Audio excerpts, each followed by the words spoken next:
Qadirli Fiyafil, bu zatlar barada haqiqati bilmegin üçin men sana bu ýerde bolup geçen wakalary birin-birin ýazýan.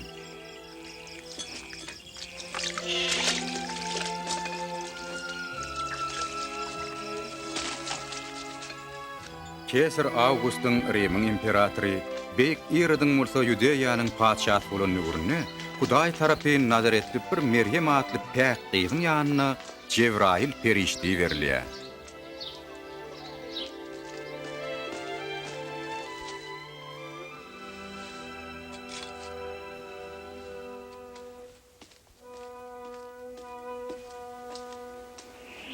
Korkma Meryem, sen üstünden Hudaýyň keramatyny, sen göwreli bolarsyň, emir oğul dogurarsyň.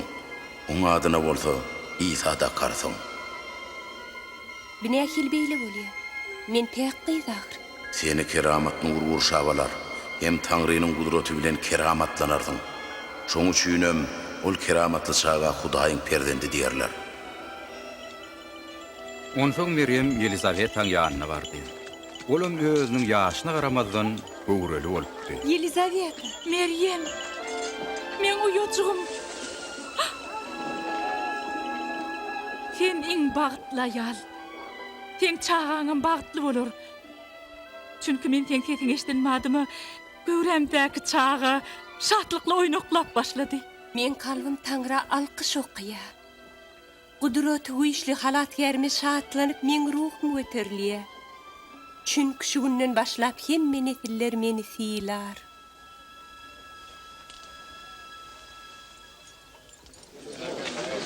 Rimin imperator August Caesar'dan ilat ýalygyny geçirmeliýän beýik ferman geldi.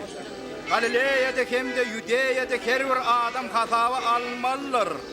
Şäherde ýaşaýamy ýa-da obodo, onuň ata-babalary nirede eneden bolup durlar. Bary ýazylmalydyr.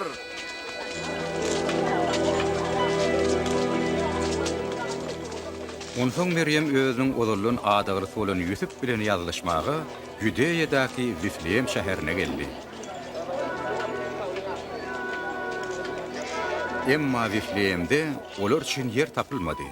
Soňra olar bir mal ýatagynyň burçuny özlerine pena tapdylar.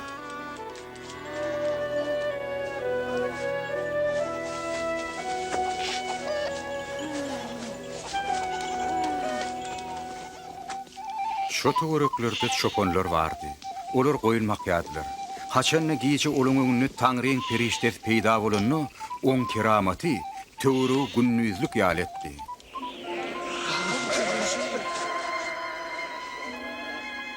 Begice Davudyň şäherine siziň ýalkaýjyňyz Taňrynyň nepes ogly İsa aleyhissalam dünýäye indi.